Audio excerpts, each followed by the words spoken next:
video, I'm going to be talking about hidden humiliation rituals. For those of you who are survivors of abuse, humiliation rituals were probably a big part of the abuse that you experienced. And part of the reason why humiliation rituals are effective for those who use them is because they are hidden in the fabric of everyday things. And so I'm going to be talking about a few of these hidden humiliation rituals in today's video. Um, the first one that comes to mind for me is correction. Some of you have talked about this in the comment section about how correction happens and how the way it happened was abusive. Now, the reason why this happens is because in these sorts of systems, they're very controlling, and they often will say things like, you need to be more humble, or you need to be one who is accepting of correction, things like that. So they've kind of already programmed you to accept this type of abuse. And so when I talk about correction, you have to remember, first of all, that humiliation rituals tend to happen repeatedly. Some of you have talked about how you were a target of somebody who didn't like you, and therefore these humiliation rituals happen. And so, going back to what I was talking about before, correction. How is correction a humiliation ritual? Well, think about a situation. If you've experienced this or you know of other people who've experienced this in which they were corrected about something in a way that was shaming and in a way that was public.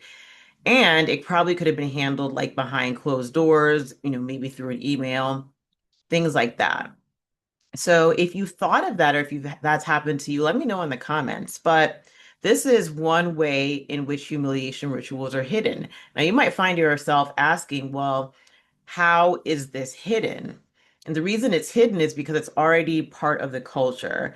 In one of my older videos, I talked about how you cannot fight fair or play fair when it comes to any sort of abuse because abusers themselves do not play fair. Abusive systems don't play fair. And some of this unfairness that you see is the, humiliation ritual through correction, right? So correction is built into the fabric of that system. Now, there's nothing wrong with correction. However, the way that that correction is administered can be used as a tool to humiliate somebody. So let's think about it. Maybe, you forgot something. Maybe you forgot to turn something in, or there's something wrong with how you did it.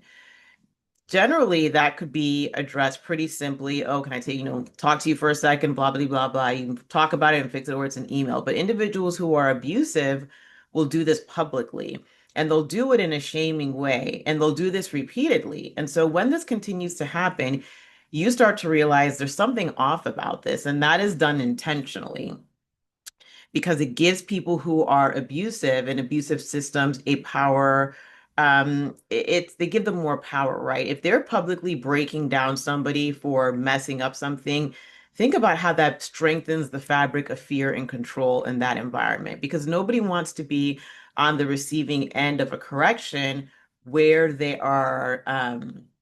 where they're just like repeatedly broken down. And that happens. Some of you have talked about being the target for an abusive person, feeling like you're being picked on by that abusive person. It's not even, doesn't have to always be a specific person. It could be a system where an abusive leader is part of that system. So I've talked about public correction, right? Especially when that could have been handled in a more private way. And the next thing I'm going to talk about is ignoring somebody, right? Now, again, I say this all the time on my channel. You have to have what to understand things, nuance. And I've seen some comments that are, I can tell people are being willfully oblivious or not willfully oblivious, willfully obtuse is the word I'm looking for.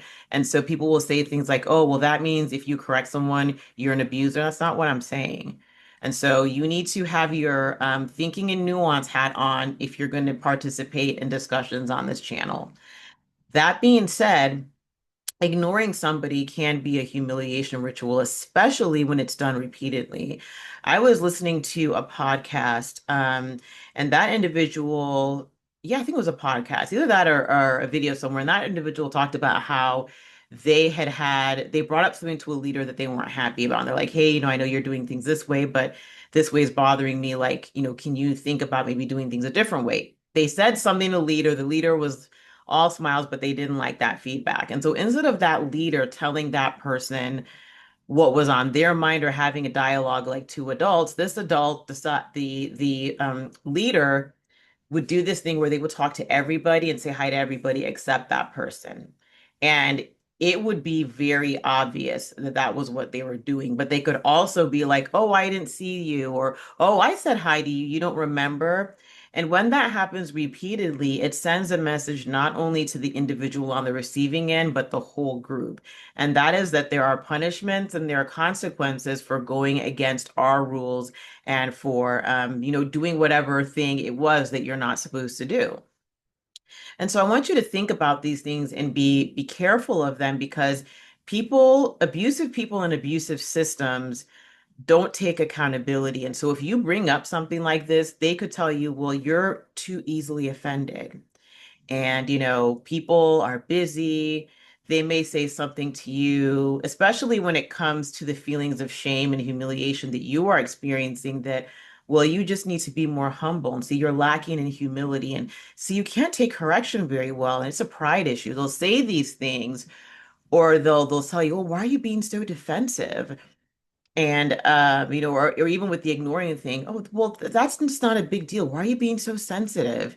Not everything is about you. Maybe they didn't mean it. Maybe they're going through a hard time. And so you'll hear this rhetoric repeatedly in these systems. And what that is doing is it is invalidating your perspective. And on top of that, it is sending a repeated message because remember, with these humiliation rituals, oftentimes, especially the hidden ones, they are repeated. And the reason they're repeated again is because they can get away with being repeated. That humiliation is kind of hitching a ride along the abusive behaviors that are already in place.